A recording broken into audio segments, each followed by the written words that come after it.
What does it take to make workshops work? And how can we facilitate collaboration that sticks and leads to results?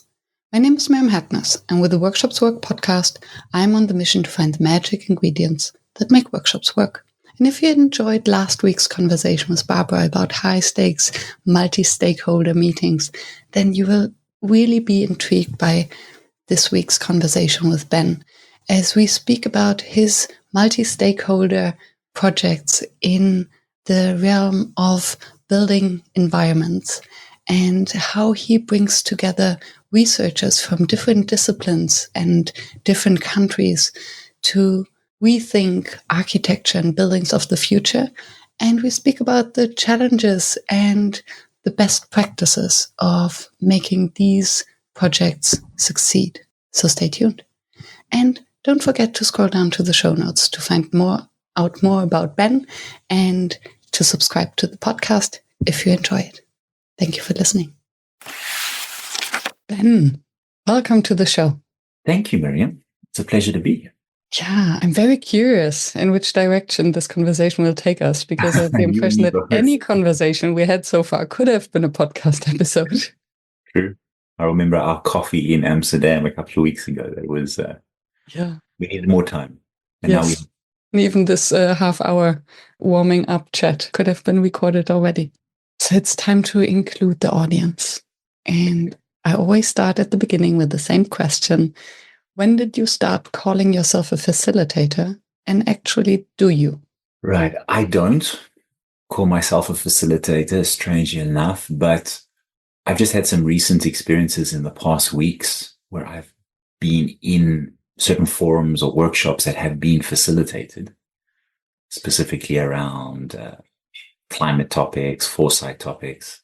And the more and more I participate in these as an invitee rather than just open to the general public, it reminds me of my background as an architect, where naturally we are leading teams. We are, talking people across different disciplines, from the engineering faculty to anyone in interiors, to anyone who comes in also in some of the work we're doing, biologists, psychologists, all these sort of stuff. So I find it interesting that intrinsically in the work of architecture, that facilitation part was there, but without a different name.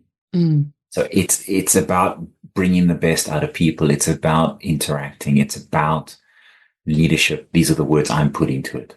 Yeah. So I don't really identify with facilitation, but one thing I am getting really appreciative of and wanting more of is good facilitation. Mm. And that's really a person in the room or multiple people, because it can be a co-facilitation where there is a direction, there is a purpose, there is you're there 2 hours, 1 hour a day, whatever it is. And I think that's becoming more and more necessary. What makes you say that? I think time is of the essence. I think I'm realizing also in my career, and I think a lot of other people, a lot of things take our time. Mm. There's a lot of things around us that are distracting us. And I really feel that as technology is evolving and as this sort of constant connection to black screens or any other technical devices, there is a necessity to really step outside of that and come back to just human interactions, just one-to-ones, groups. I think these are really key, because I'm noticing a lot of anxiety, a lot of people that are actually feeling this discomfort. Mm. And I think the psychological mind playing that happens in a facilitation events and reading the room is becoming more and more powerful. Yeah. Yeah, because these projects also become more and more complex, especially in the area where you operate, where architecture is not anymore just the building, but there's all the technology now playing a bigger role. Yeah. And from what you just shared, it sounds as if, as an architect, it's almost like orchestrating all these different inputs and then translating a vision into something that when it's built, it cannot be changed that fast anymore. So really aligning on what is our shared understanding. Do we understand the same things by using the same words? Or maybe do we mean the same thing by using different words? Yeah. I Mm. like the metaphor of music. I often in my, group meetings, management meetings, design meetings, whatever they are, use the metaphor of the symphony orchestra. I Mm. like to think that I'm more the conductor, but I have my lead pianist, my lead violoncello. I have, those five particular entities in the room that are driving their particular sphere or their particular sphere of influence, but the others then are coordinating behind them. So you have this sort of layering effect.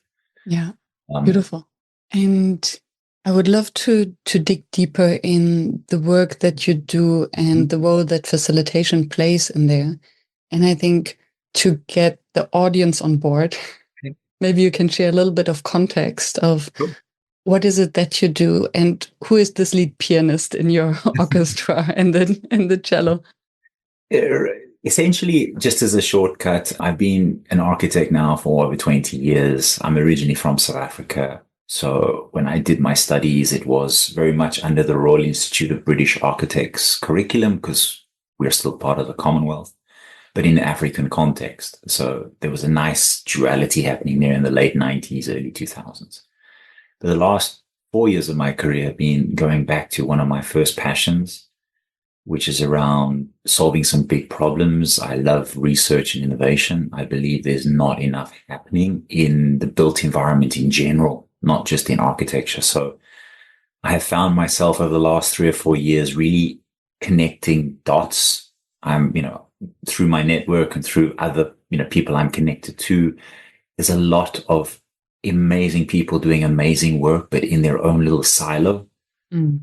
And buildings sort of touch on us all in a way. We live and work 80% of our lives in buildings. Let's be also aware of context with, Europe, but a lot of places around the world, this is quite a phenomenon, and it's going to become more so with climate and all the rest, places getting hotter, for example. So I join those dots, and it always starts with those 3 or 4 believers that, believe there is a vision there. I mean, I came up with one about building like termites. Mm. I had a lot of naysayers saying, "What are you talking about?" Looking at me like I was actually mad. But then I had a good friend of mine, Wolfram, who is our engineer, who totally understood it. And then, he connected to another material scientist who's working on, and then before you know it, you've got those 4 or 5 believers in. And then because you have those, you can get the other 10, 20, 30, in this case, this particular project, 60 that bought in, because you can't just be the sole individual as much as you drive it and lead it. And you're also that player coach, or that you're also able to play the instruments in the symphony orchestra. If we keep to that metaphor, Mm. you have an understanding, but then you empower the others to drive their own group and their own vision. And it's a case of giving everyone an equal say in the room, allowing them to have their space. And it's just really envisaging putting them all together. And that's where my work has taken me. So essentially, I'm bringing projects together, developing these projects with others. So it's very much a co-creation, collaboration process of people that are not traditionally in the architecture and engineering industry. Mm. We have biologists, we have computer scientists, we have psychologists, we have all sorts. And to really then understand where we're going with this, we're building a semi-private, semi-public owned living innovation laboratory here in the southern part of the Swiss Alps to allow thinkers and people who've got wonderful ideas, writing amazing papers in various academic institutes and places around Europe and outside as well, to actually learn by doing, sort of really bringing this sort of polymath approach, breaking down boundaries and actually connecting people and saying, you come together, material science and engineer. There's a wonderful energy here. There's an impact point that we can do some really amazing stuff with. And if I think of popcorn, it's like I like to turn up the heat and just start, going for it. And then we all sort of tap into that energy and run with it. Yeah. And it's fascinating. Especially yesterday, I interviewed Barbara on the podcast, and we spoke about her work in multi-stakeholder, high-stakes meetings for climate action. where it's mostly, so she has a background in the legal sector, she's a lawyer, and speaking about these multi-stakeholder meetings to create policies and this kind of change. And now I see a lot of parallels in what you do, where you're building something material, buildings or built environments, but the context of these high-stake multi-stakeholder meetings is similar, I assume. It is. And also the big thing that drives a little bit of fear into everybody around the built environment is its permanence. Yeah. We are big sums of money. We're probably arguably some of the biggest investment any multinational or any private individual will make is building something for him or herself or for their bigger institution. So the built environment is a big cost center. And I think what's also coming out now is that we do a lot of our work, or myself personally, by projecting ourselves into the future. We are inherently designing for, now because you reference climate change, we should be designing for 50 to 80 years. Previously the mindset has always been 15 to 20. But now it's all about adaptability. It's all about reuse. It's all about identifying what that building could become. The classic example that everyone in the audience might assimilate to is, COVID, you're in an apartment, but they didn't give you actually a terrace or an outdoor space. These things have been taken away for various reasons, real estate and all the rest. We won't get into that, but spaces need to be adaptable. One, but you're also grounded in the present. So we've become very aware of what we assume is our level of comfort and our needs, but always looking back and understanding what the past, because you have various examples and there's always that buildup of case studies of what's done right and what's done wrong. And that's how we generally facilitate the process of design, coming to the core principles and what is the building supposed to be used for, who will be using it and such like. Then I like to throw another layer on top of it, because architecture for me is sort of sitting in between the three, sort of, if you think of a triangle, you're sitting in between the sciences, the arts and the humanities, because it is for people. So you constantly are bouncing off these different sides of this triangle to find that sweet spot in the middle where humans come together, people come together in these spaces to share stories and build memories. That's my very simple romantic thought of what we do. And we're coming to the realization in the Western world that we've lost touch of what these buildings could be and what they were, in the sense that they were more attuned to our senses. They were more natural. They were more, when I talk about just simple things like materials that are breathing, a bit more natural, easy to reuse. A lot of these things were there. It's just big business, lobbies, certain things got their way in, and we've gone down a certain road now to the second most ubiquitous material in the world is man-made, and it's concrete. The first is water, which is, that's what our planet is made of. So I find it interesting that that's where we are in society. And I wonder what role power structures play to that. Because, as facilitators, full-time facilitators who guide groups through processes, the space in which we operate plays a big role. Do we have, and that's something also Barbara mentioned, how can we envision something and be creative in our conversations and the discourse if we're sitting in a room without windows? And I think the way how spaces are shaped and designed is also often a manifestation of power dynamics. Can we actually move the furniture? Do we have windows? Do we have rows or circles? So what role do then power structures and politics, maybe in the broader sense, play in these collaborations that you experience or facilitate? First and foremost, I tend to go with, as you alluded to, the space. Meeting on neutral ground helps. I love going for a walk. That does wonders. If you can, and there's an opportunity before actually having a meeting. I've done it a few times where there's going to be some big power players in the room. Meet European way. Obviously, I live close to Italy, so coffee is a big one. That also relaxes a bit, and like a glass of Merlot doesn't also do any, does some positive reactions, but that's key. I think the other one is I've just learned to just to be honest in the brutal sense, but in a nice way. Don't beat around the bush. Some tensions are there. And then the other great one I also use, just because I'm dealing on such a personal level with the projects, is playing that psychological role. Is some people just don't like to be in the group. Take them aside, have a one-to-one and say, look, what's going on here? Take them out of it. Have a 5-minute one-to-one. I find is very handy, because most of what I'm dealing with is actually people's fears. Can you share more about that? Fears, because you're taking such a massive investment. So there's a risk associated to getting it wrong, and then the other one is promoting concepts around energy, water, concepts around sustainability, climate change, and using natural materials, and then associating a value to it. It's quite interesting, the value structures, cultures, having worked within Africa and Europe, how these different cultures relate to what's of value. You'd be amazed how valuable a kitchen is to some, and to others, it's the lounge and the living area. It's the entrance. It's those private and public spaces. So there's a lot of, primarily in my experience, listening.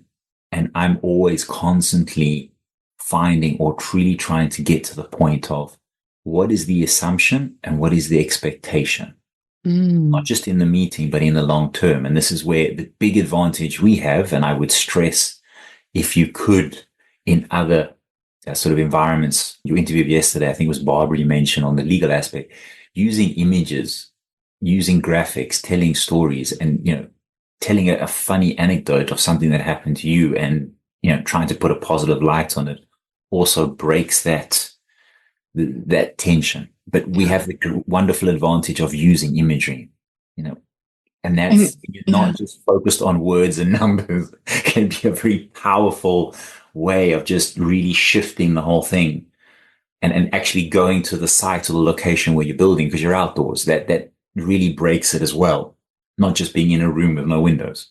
Yeah. And I just realized, as you mentioned it, the imagery, that of course, as architects, this is how you create a shared vision, literally, by seeing it.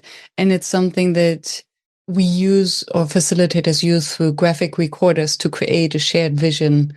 And it's still not around as a general thing that everyone would rely on. Although, yes, it is so important, especially in multi-stakeholder, multidisciplinary, multicultural settings.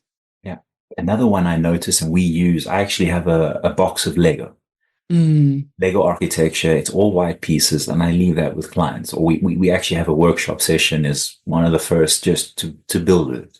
Because there's a lot of people, and I go back to fears, a lot of people, and this is no particular gender, because it can come always, cannot read a drawing. It's something I've realized in my career going forward. If you put a 2D drawing on the table, be it a plan, a section, elevation, a lot of people will not turn around to you and say, just run me through this, explain this to me. How does this work? Especially if it's a new project or it's not a reform or retrofit. So overcoming those barriers is key, and getting that honesty in. It's like I do it by instinct. I was at an event where there's facilitation on ethics in foresight. Very personal subject matter, very, very highly contextualized and culturally significant, depending on which part of the world you're from when it comes to ethics. And a lot of concepts were mentioned around foresight. The classic acronyms, you have no idea. I'm just inherently curious, so I will always go into a thing wanting to learn the most, and just stop the conversation. Sorry, I don't want to be stupid, but what does that mean? And trying to stimulate people to actually come out of that is challenging. And I can understand where things can go a little awry. And I was just writing down psychological safety, and how to create the space. And acronyms, I think, is a beautiful example. That's one I always use when I train on psychological safety. When we use acronyms or lingo, it creates this inclusion. Oh, we're one team, we understand each other, so it's nice and cozy. But as soon as there's one person who doesn't know the acronym or the technical wording, we need such a high level of psychological safety for them to dare to ask. Yeah. So I was wondering, when I imagine the setting in which you operate, they're highly skilled experts from different domains. And well, when I think back of my time at the university, the highest skilled, the most successful professors were always those who dared to ask the question first, I don't understand, walk me through. Mm. And still there are also others who are so used to always have all the answers. How do you create this level of psychological safety so that you can make the implicit explicit by having everyone asking these questions and asking to clarify and to be curious? One way, as you mentioned, is obviously by modeling it. So you go first and ask all of these. But what do you do? How do you do that? If I get into a room, I really try and understand who's in the room before getting there. I think it's essential to know who's in the room. I think just giving people that respect before being in there is fundamental if you know that's your job. As an introvert, as a child, I up until the age of 12, I was at home. And then from the age of 13 to 18, I was at boarding school, like typical English style, see your parents once or twice a year. That really taught me to be an extrovert. You learn to survive. If you're an introvert, middle 90s, wasn't really interesting to be. You didn't really have many computer screens to hide yourself behind, as much as I did have the PlayStation and the Atari and the Game Boy and all the rest. But being from that and actually learn to be a bit ambidextrous, mixing the extrovert, sorry, I really make an effort to bring in the people that are quiet. I think it's key that, yes, you will always have your people that will first always jump in, lay the scene, lay a few ground rules, but make sure that everyone participates and know that they're there to participate, because then you also prevent on the other side what I call these sort of data harvesters, the ones that just come in to take. They're all there to give. It's a give and take. So prepare to take risk. It's an open forum. It's a trust base. We're here together. We're going for a collective vision. And when you mention sort of professors, because I work a lot with ETH, EPFL, TU Delft, TU Munich, some very well-respected institutes. And strangely enough, in my experience, out of the professors I deal with, who are some very, well-qualified, experienced people, they're very gentle and very quiet people that are very focused on their work, get into their work and show the same passion, and they just light up like children. It's also being a bit sort of playful. I try to, and that's kind of also leads to the joy of architecting or architecture or design in general. You can get people to draw. Like we'll often bring out a big A1 sheet, and we have these sort of big, thick crayons. The Lamy crayons that are like children use. So they all remember their childhood. And when you get it a bit more playful, I find that also great. And that's why I love Lego as an opportunity just to even ideate and do things that maybe aren't, specifically related to architecture. I've been in a few facilitations led by Lego themselves. These wonderful sessions, which I'm sure a few members on the audience have also participated. So getting to know people is key, and then bringing them into the mix. Yeah, and what I also hear is getting their bodies activated. Yes. So by using the hands, getting tactile. And when you say playful, what I hear is lowering the bar of failure and risk. So, okay, they're crayons. It's just an activity, an exercise. There's nothing at stake for now. And I tend to always focus on, if you've asked me to facilitate and do this, you've put your trust in me. Remain professional, but also remain humble.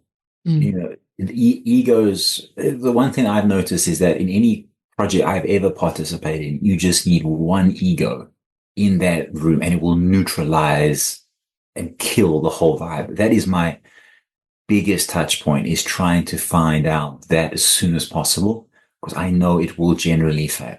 Yeah. And that's a challenge. And I've been caught a few times, and you literally just have to just you kind of have to give up and just let it go the way it's going to go, and just realize you're not going to win some, because failure is an option. And this is what we were touching on previously in the half an hour leading up to this discussion was, this level of professionalism, and just some people in it that are just going to be toxic. They come in with other issues that are not relevant, and that's just human nature. Sometimes you're going to get it, but it's not you as the facilitator. It's them for whatever reason. And I think you learn that with experience and age. You're not always going to get the yes, and you're not always going to get the positive feedback. Sometimes they're going to be negative, and you're going to build a certain resilience to it. But just realize that, always be open to learning, but it's never you that's at fault. Yeah. That's the most important lesson. Yeah. Some players in the room that can really, really lead it. And you got to be strong of character and strong of mind as well, to just work with it and work around it. And to what extent can you be strong in actions? Because as you mentioned, it takes one to destroy the safety that you have built in the space. And I wonder then, obviously, it depends on what role they play and how relevant their position is. How do you deal then with it if you spot this toxic person that might put the entire project at risk? Generally call a timeout immediately and really, spend a one-to-one with that person and say, where are we going? What's on your mind? Share it with me. Let's try and get around this. Is there a way? And really become a bit like a mediator and negotiator. Because all what I do, or as an architect in general, we don't paint the picture. We don't sculpt the sculpture. We all co-created, everyone in the team, and these teams can be, 20, 30 people, if not more. And then there's that layering beneath it. So stressing that point, we're all going for the common goal, but then also reading the signs and saying, okay, your point is valid. Where can we meet in the middle? So you're still going forward. And it's a case of also, so pushing it. I have the added advantage that I run my office with my wife and business partner, and I'm fully aware as a male, middle-aged, it's sometimes best that I step out and she steps in. So I have that also at my disposal.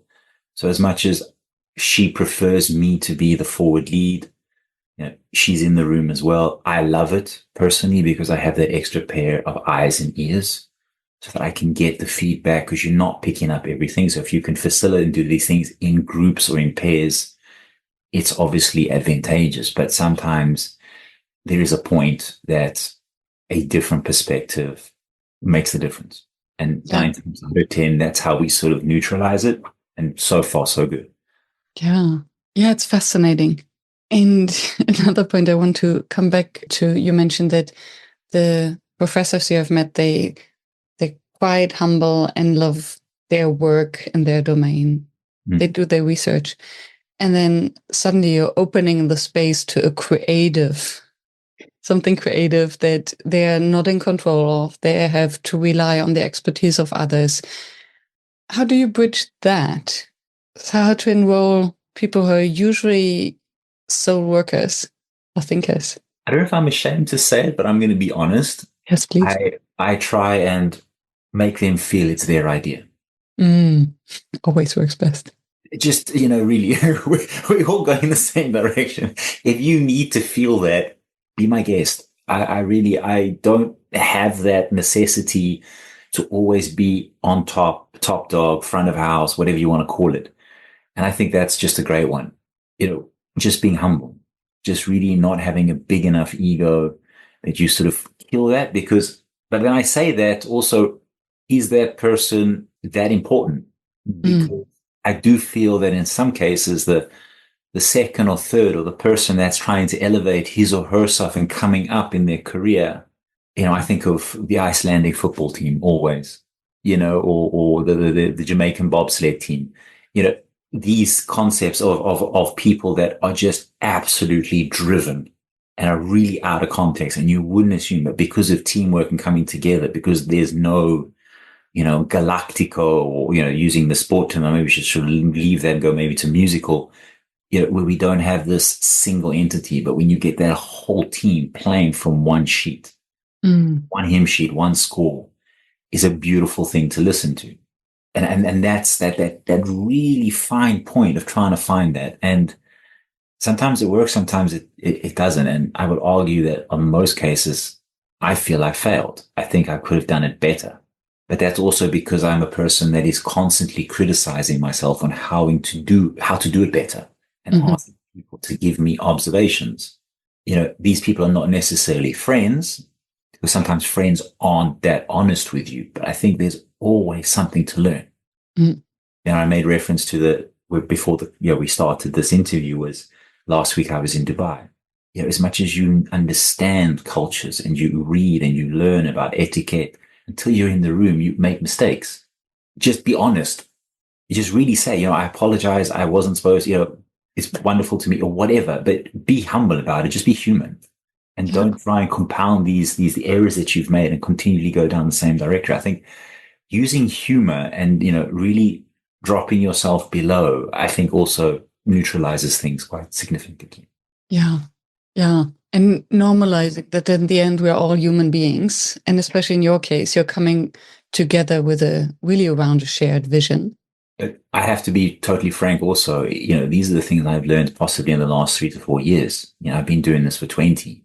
It's a long, hard struggle. And you realize that, that's the whole point of age, maturity, growing up. You go through these evolutions all the time. So what I'm telling you now, literally, it's only started happening in the last 2 or 3 years. Before that, there's a lot of train wrecks and a lot of mess ups and a lot of failure. Yeah. But being allowed to learn from my own failure has been allowing me to put me in this position now. And also be more generous with the failures of others. Yes. And I think that's what we often refer to as the inner work, the inner growth journey, that at the end, yes, it's great if you're a subject matter expert and you know all the content.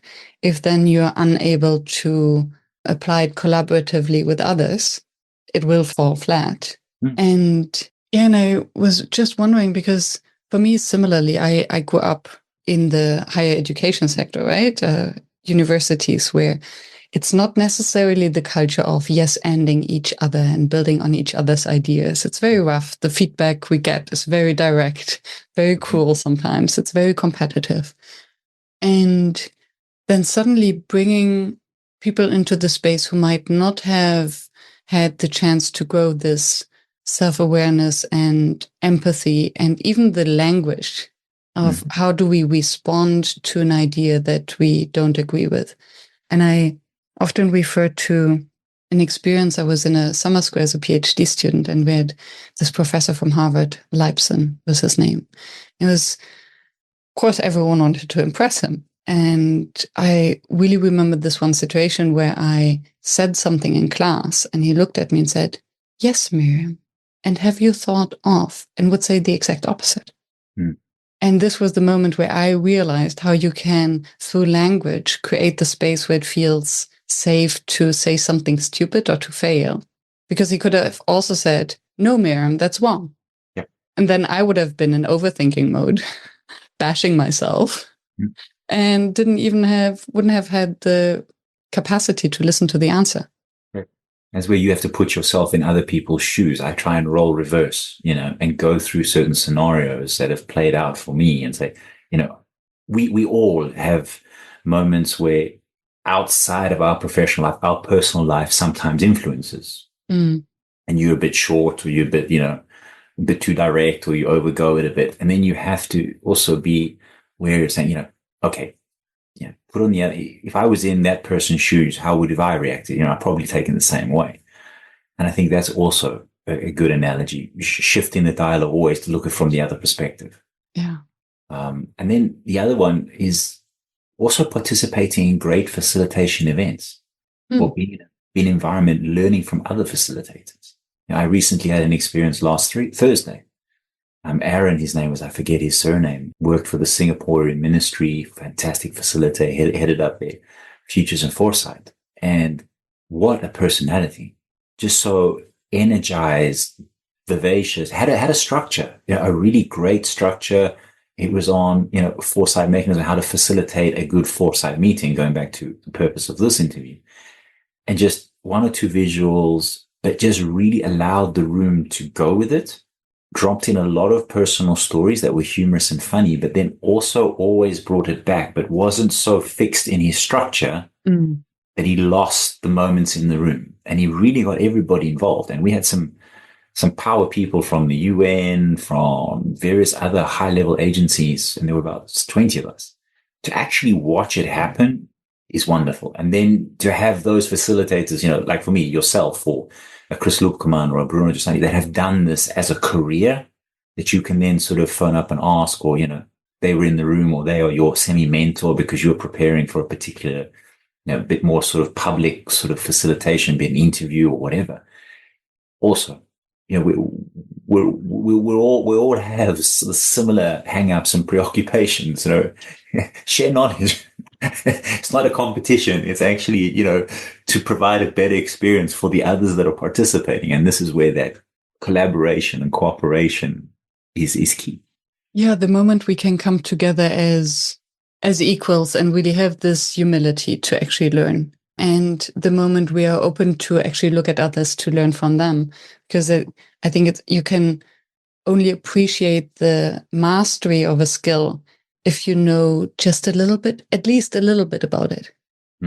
Because then you see, oh, how did they do that? How did they shift the conversation? How did they switch from conflict to curiosity?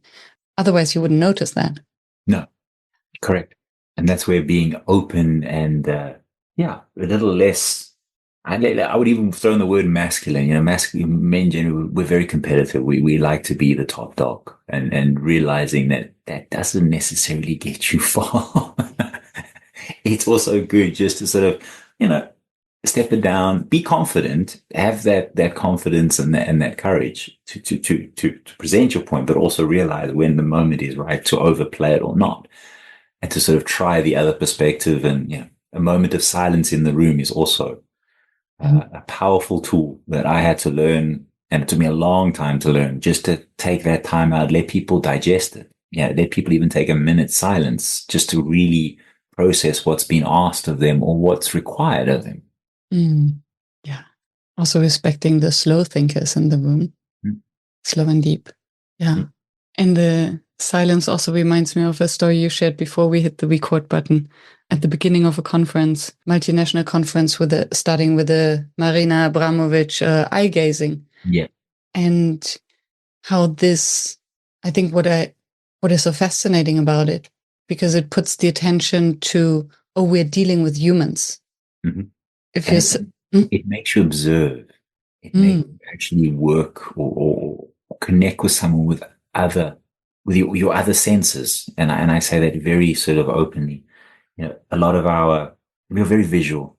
Everything's very visual, and we're driven by a lot of sound. And I don't think there's a reason why we're able to create audio-visual experiences, and that's why it's predominant in our society. But we also lose sight of the fact that, neuroscience is quite clearly defined and shown that 40% of what we actually visually take in is what we remember. The other 60% is what we actually create in our mind through biases, experience, and all things. So the majority is actually based on our past and what we've actually assimilated or collected. But when you're forced to sit in a situation where you don't know the other person on the other side of the table, and you're asked to just stare into that person's eyes for a minute, and this was actually done at the House of Beautiful Business at their event in Dubai, which is a wonderful organization looking at other ways of doing, these interactions. It's incredible to watch how the body responds, because you cut out the voice, you cut out the ears, so to speak, and you're just literally communicating through eye contact. And how you sort of the body, we both just naturally started to, but we took time, like 10 seconds, 20 seconds, 30 seconds, and actually seeing people. And this is also linked to what we said about the greetings and professional business. When you actually talk with someone, look into their eyes, but also being mindful in certain cultures, this certain age, you don't do that, being understanding of those ethics. And this is how we become more multicultural societies. This is going to become a bigger thing. It's always been there. I just think we're becoming more of aware of it, because not one way of doing things is opposing or sort of being prepotente on the other, dominating. And I think we're becoming a bit more mindful of this. And then also being aware of the biases, as you say, that show up. And then I think having the opportunity to call that out without judgment, but that it's just a normal way of our brains functioning. Totally.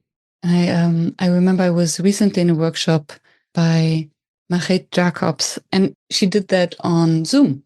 Mm-hmm. So we were paired with one other person, just staring at the screen with the eyes. It's a bit difficult. And then after a minute, pointing out what we believe we have in common without speaking with the other person. And that was a beautiful activity on many levels. One, because we look at the person and we become aware of all of our projections. We do.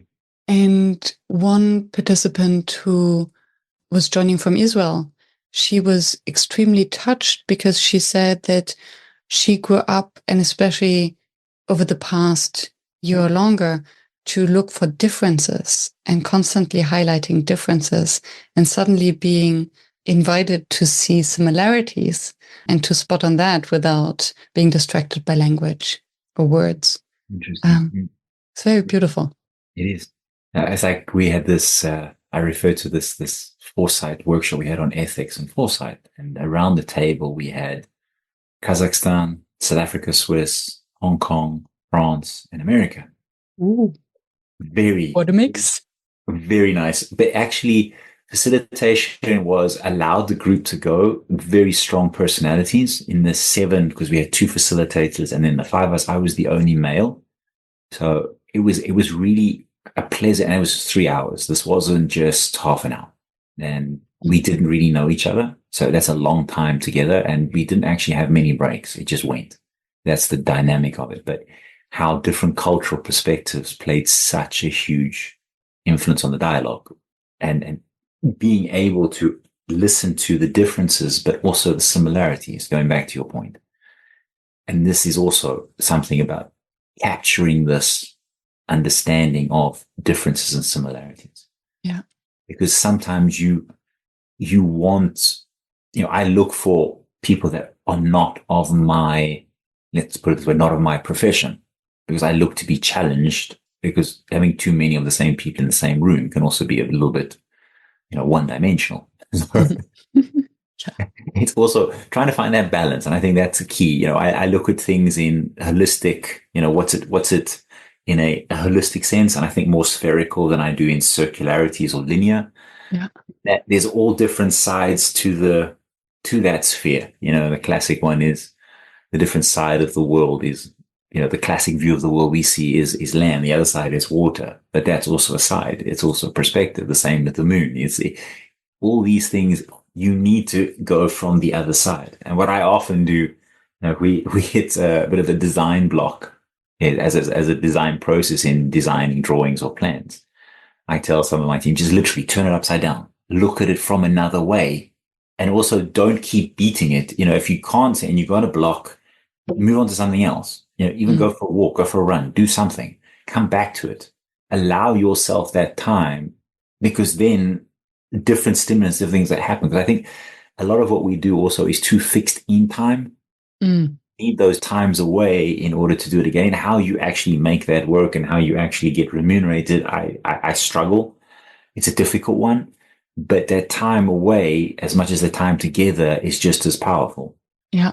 Yes. It reminds me of Cal Newport's book, Slow Productivity, where he refers to the fact that there's very little academic research on productivity in the modern knowledge age, because there's no way to actually measure it. Okay, interesting. Because in the industrial age, it's very clear, okay, it's the time you use for the output you get, the time and money, so the resource you use for the output you get.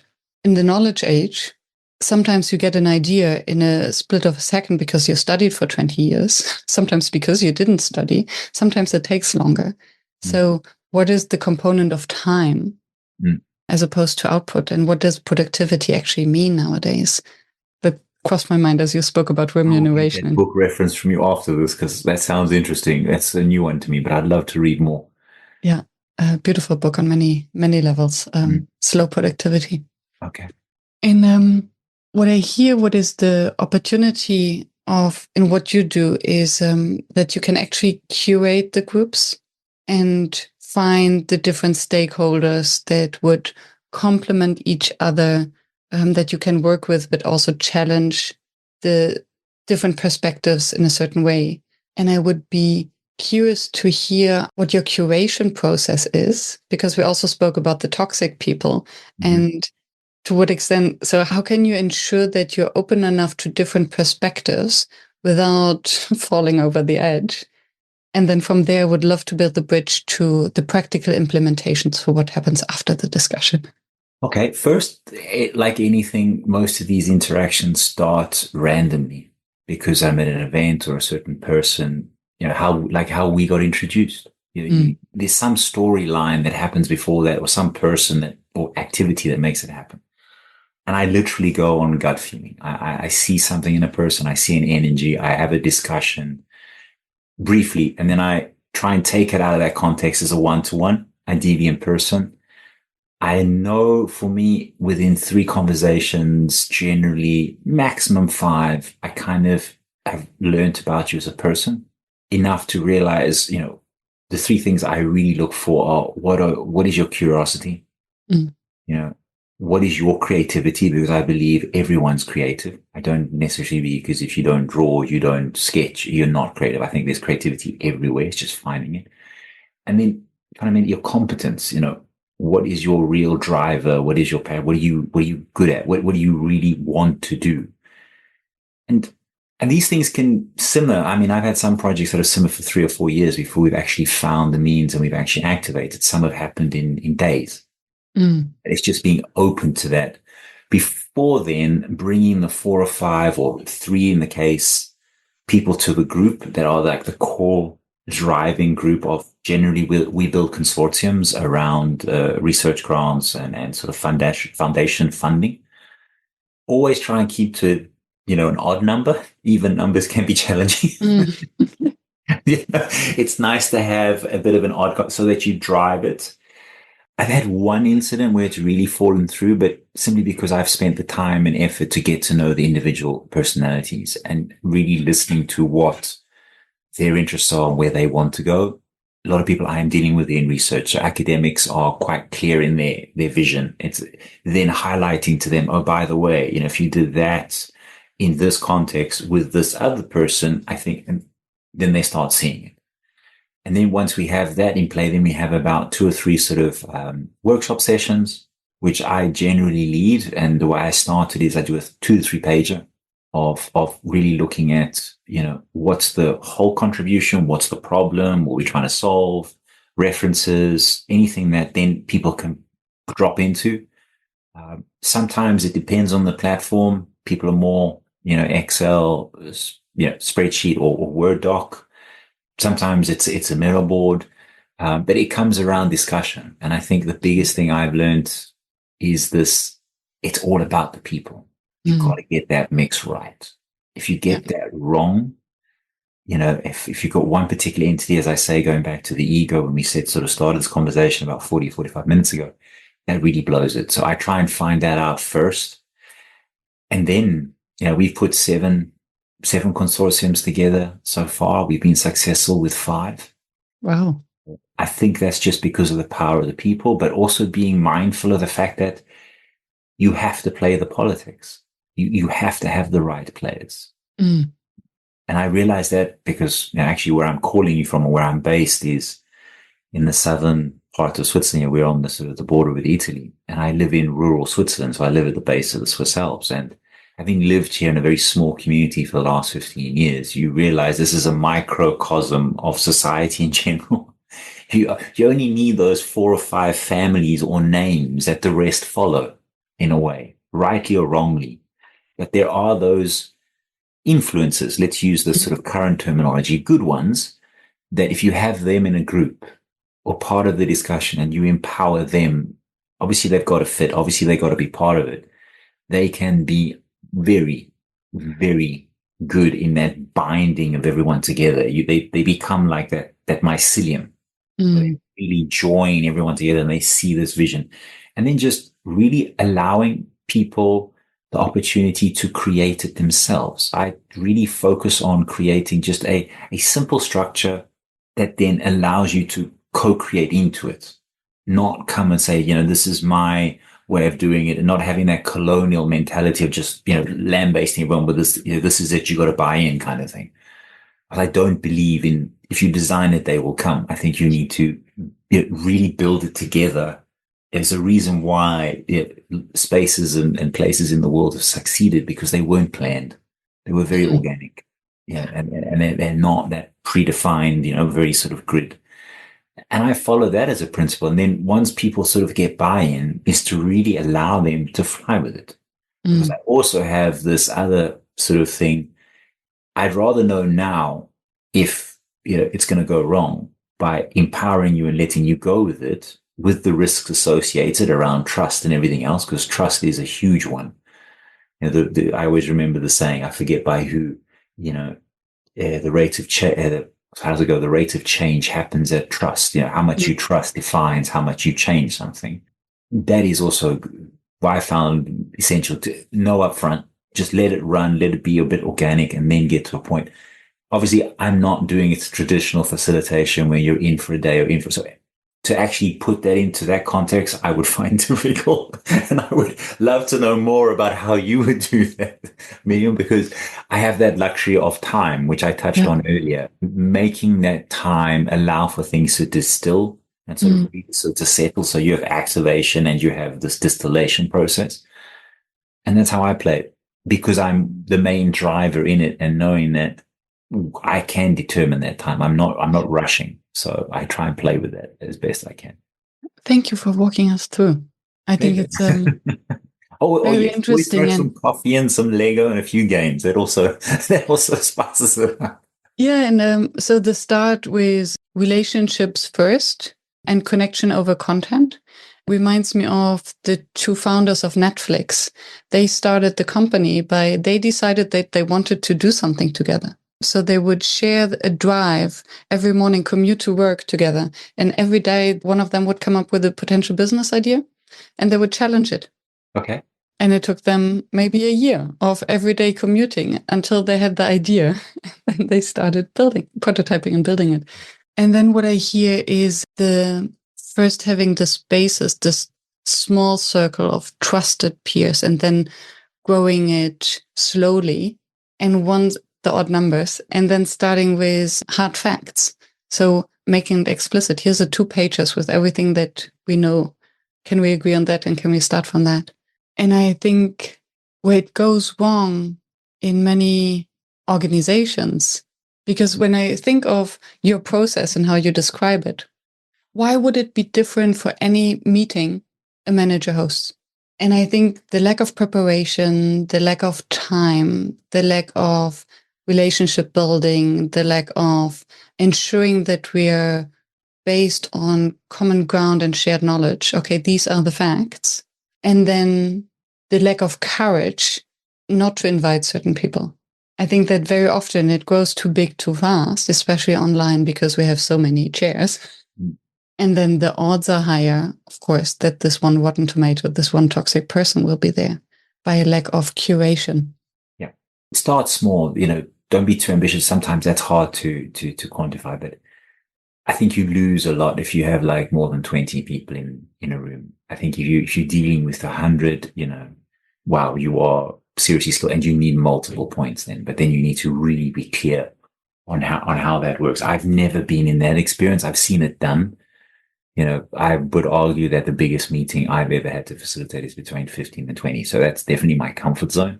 And I enjoy that. And then it really depends on the purpose of the meeting and what are you doing with the outcomes. I interviewed the co-founder of the Liberating Structures, Henry Lipjanowitz, who was specialized on creating very simple structures to facilitate very large meetings and to boil them down to decision making. But then it depends on the context. And is there one decision, or can you actually continue to collaborate with 100, or do you just need their buy-in and their first ideas? Which then leads me to another point. In workshop facilitation, we often speak about the day after. Okay. So obviously for you, it's a longer process, but at some point you have assembled all the ideas, you have all the experts, and then there's a practical implementation. Yeah. So what are the learnings in that? So how do you get from the idea on paper to, okay, let's start and keep the momentum? First one is empowering individuals by giving them a clear deadline and say, right, in 3-4 months' time, we have to have this in play. It might be a proposal, it might be a handover of a set of drawings at a certain scale, whatever. But having that deadline, I always end every meeting, okay, next meeting is, next hand in is. Just as architects, we are deadline driven. It's the nature of the game and the business. But also maintaining momentum means having regular catch ups. I think it's fundamental. There's some people that are just straight by and just go and start working away, chipping away. Also being of the realization that some people cram it at the end. There's all these different gradients of different personalities in these groups. It's trying to sort of manage them, but I really kick into very much a project management mentality then. And that's where I shift my personality and become very, regimented and say, right, we're going to have this, we're going to meet this, we're going to meet every 2 weeks. This is what your deadline, this is what your hand in. There's the shared doc. If no one's performing, you're sort of pulling them aside and saying, why, what's up, can we discuss? And then what happens is I've generally found that I then get to a point where I step back because by that stage in a successful proposal, there is generally one person that really just brings everyone together, and he or she is just much more skilled at it than I am, a lot more respected in the circle that I'm in, and it's generally related to a professional level, or most cases on an academic side, getting your professional investigator, your PI involved. It's generally a person that is sitting at a very high level, his or her chair, his or her sort of laboratory. And then they really kick into the responsibility of it because it's their name. So it's also knowing when to step back. It sometimes gets to the point that you're facilitating something that you are not actually going to have your name on it, or it's not going to be your face. That's going to be the conclusion of this. So it's also allowing them to sort of get to that point where then they take over, then you step back and you're more of a supporting role. Yeah. Say, how can I help? How can I, we've got this far. It's going through that journey with you the whole time.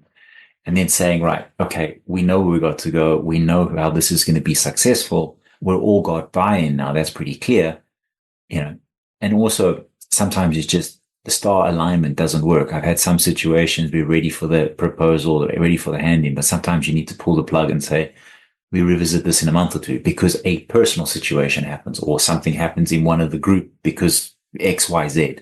Just realizing things are changeable. Sometimes programs are programs, but they end up changing. Yeah. I said trying to keep us close to it, but I've learned the hard way being someone that's very programmed myself and very structured and very, driven and determined, that sometimes you just need to put it off because you risk then just making the whole thing explode because you put too much pressure on it. And that's such an important observation. You stepping back as leaving more space for others to step in as a project manager. And I can see how this is difficult, coming back to the inner game, to the ego, to the humility, because it is your baby. And I can imagine that there is then this polarity between trust and control. Yes, I want to trust them, but can I really, and can I let go of control? And what's fair, I think also it's based on contribution. And I think this is a very open discussion. Most of the time it does come down to in project management terms, what's the quality you're producing? What's the time you're putting in? And what is the cost or remuneration that you're expecting? Yeah. And what are the opportunity costs? You can't avoid them. You have to approach that. And I approach them. As soon as we know we're a concrete team and this is what we're going for, and that's the objective, you put that on the table immediately. Don't avoid it. Because you need to know that everyone's bought in on multiple levels. It's not just an interest and then it shifts and then, I'm the most important. This is me. This is what I want, because that will break everything. And then you've literally wasted your time. Yeah. And we cannot pay mortgage from just a shared vision. Yeah. And this is where culture comes in. And I think also personalities come in. Some cultures are much more direct. Just realizing that there's a moment that you're going to have to say these things. You're going to have to say some hard things. Do it nicely. There's always a way of how to say these things. But I find it beneficial to say it earlier rather than later. But the timing is essential because you can blow it. Because you don't want to be too far in so that it's almost a point of no return where either you break it and not too early, because then suddenly it's all about the money. Because also we're involved in projects that also involves IP. Of course. And so when that drops on the table, the beauty is if you're working for certain publicly funded grants, it's not a situation, but we're having more interest on some sort of smaller topics that are key around material science, nanotechnology, biotech, these kind of things. IP becomes a huge topic, and you need to get it out immediately. And there's no wiggle room for let's trust each other. So you've got to run with it, but at the same time, you've got to sort of be wary that this will rear its head. And so far, so good. I've had only one really bad experience that you just literally had to run away from, and that's it. It happens. But it's best to sort of cut your losses if that's the case immediately. Yeah. Just forget about it, move on. Yeah, the sunk costs are sunk anyway. Yeah, exactly. Yeah, exactly. And there's a lot of people out there in the world as well. So it's it's all about the people. Connect with the right people, and I generally find that generally is a good start.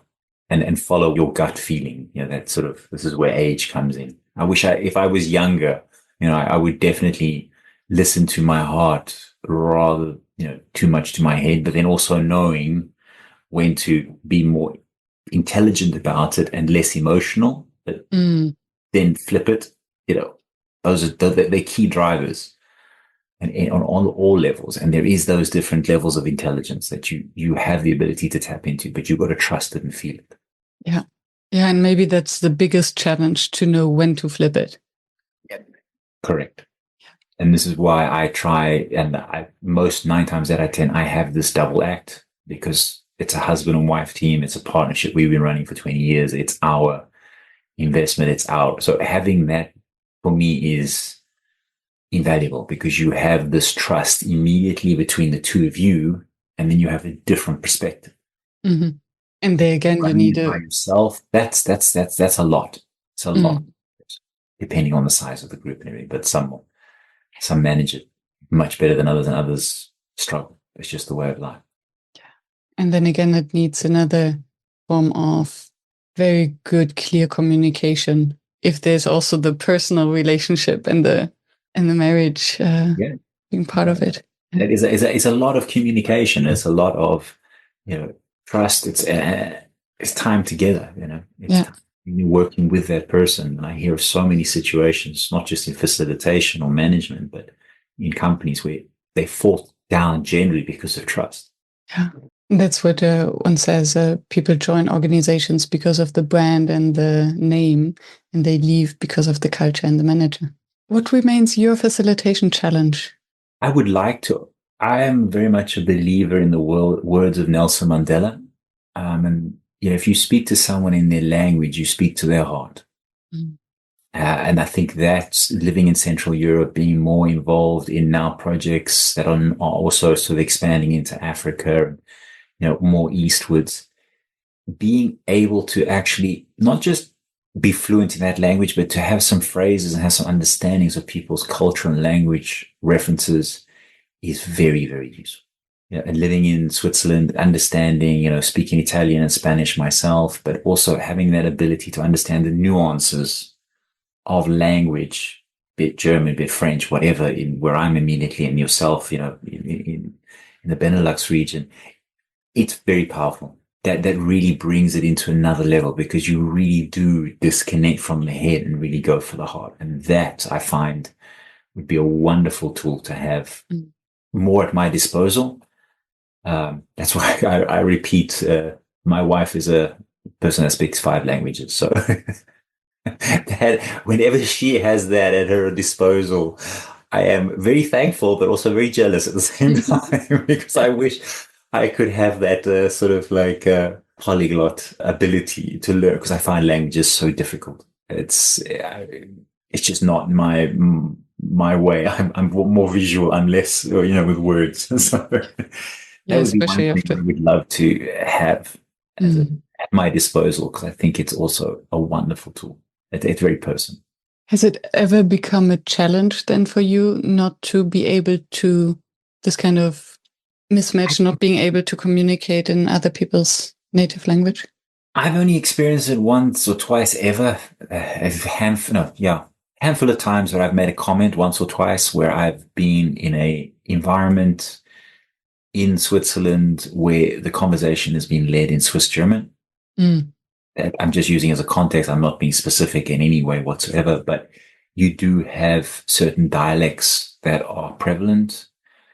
When you have people in the room that are not from a particular region, be it a village or a valley, because that's generally where it is, just be mindful that certain languages are languages for some and others aren't. And I've had to turn around and say, if it's in Hochdeutsch, and because it's in the context of our industry and our discussion, architecture, engineering, I can understand and I respect your language. I do. Just be mindful that I will be responding in English, But then on the other side, I'm very sort of blown away by the whole Swiss multiple languages and all that and how everyone does it, from a young age. And the same in your region when I was there. There's sort of this mix of language. Certain cultures have these multiple linguistics. And then let's not even get into, India and Africa, how they mine. For me, that's incredible. But it's very much within the DNA of those regions. And it's very much of them. So these are things I'm mindful. So I've only ever had to do it once or twice, just please. Otherwise, there's no point in me being here. And I'd rather not interrupt and just step out the room. Yeah, which makes sense. We've spoken for more than an hour. Is it that long? Yes. Wow. Yes. I wasn't aware of that. And we need to add the half an hour before. It's always a pleasure. I really enjoyed it. Yes. Is there anything that you would have wanted to share that we didn't touch upon? Oh, maybe if it's a book, because you mentioned a book that I'm definitely going to get the title from. One book that stood out to me, I was recommended it 2 years ago on the power of storytelling. And the powering of, literally creating these fil rouges, these connections between people.